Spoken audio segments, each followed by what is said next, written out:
Днеска предстои поредното, невероятно приказно сватбено тържество. Хората, които днеска сключват брак, са много специални за мене и са много мои близки приятели. Здравейте!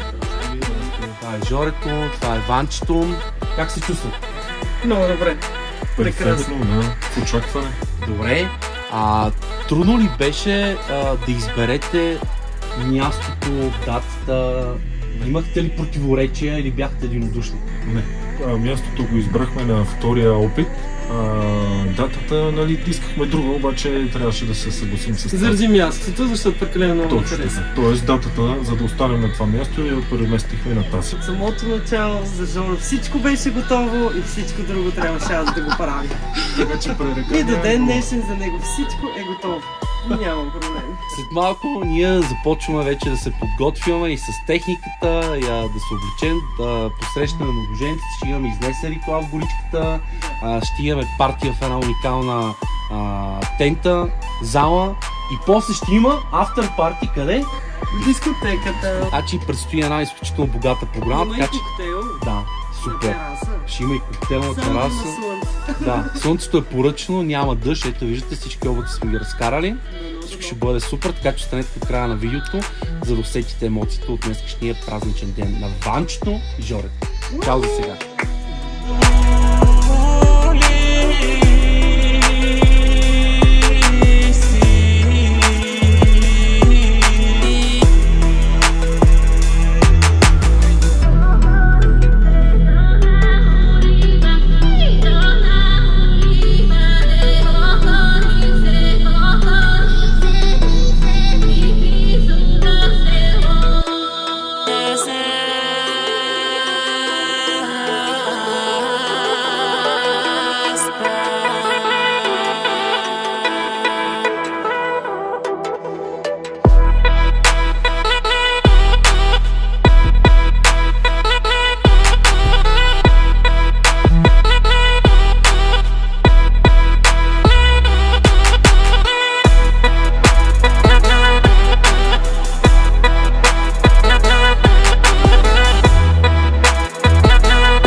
станахме късно, защото имахме бурна нощ. Беше една наистина приказна сватба и тук отново до мене са Ванчето и Жорето, с които ще направим кратък разбор на събитието. Как сте? Чудесно! Много добре. Малко сме спали, но достатъчно. Добре. И аз сега първо да започна. Имаше ли моменти, които имахте напрежение вътрешно в себе си за как ще се случат събитията? По-скоро беше преди сватбата. Вчера като цяло деня мина много спокойно, което ме много харесва. Без никакво напрежение. Чудесно. Радвам се. Добре. Жоро, май не е така. Винаги е така и това е нормално, защото една сватба е един голям пъзел, който никога не е един и същ. Всяка сватба е различна. Има своя характер. Вашето беше с три големи основни модула. Имахме изнеса ритуал, после имахме в тентата самото тържество, после партито в дискотеката. Кое от тия трите неща ви хареса най-много? Като емоция, предвид. Като емоция, може би на мен най-много ми хареса изнесения ритуал в гората, защото тогава си видях всичките гости на едно място и беше божествено и приказно. И аз мисля по същия начин, там беше иначе след това си беше купон. Да. И се получи. Хората, които бяха на партито, според вас, тях кое най-много ги е грабнало от тази богата програма? Вие много се постарахте. Наистина, аз правя вече сватби от 10 на 15 години. Много богата сватба беше това, много неща. Според вас, това, което ви дах като обратна връзка, те постоянно идват и казват, това ме кефи, това ме кефи, тук беше, кое най-много им хареса от програмата? Моите всичките приятелки казаха, че най-много им хареса баща ми. Че се е раздал на макс. По принцип, да. И той е всъщност началото на купона. Доста хора казаха, че диджей е много добър. Като цяло се постарахме всички да са доволни и целият фидбек беше позитивен. Най-вече от това, че не беше формално. Да. Това е което според мен хареса най-много на хората и всички се заподаха. Наша целта ни беше точно така. Да не задължаваме никой да не бъде като на представление или нещо. Да. Значи всичко беше супер. Аз много ви благодаря за възможността да бъдем на това събитие заедно и цялото семейство. Искам в края на това видео да изразя специалните си благодарности за специалното отношение, масата, настаняването, уважението и най-вече доверието. И ние много ти благодариме. Това ще бъде наистина един незабравим момент за мене, за децата, за Рали и вярвам, че така е било и за вас и за всички. Добре, окей. Това е.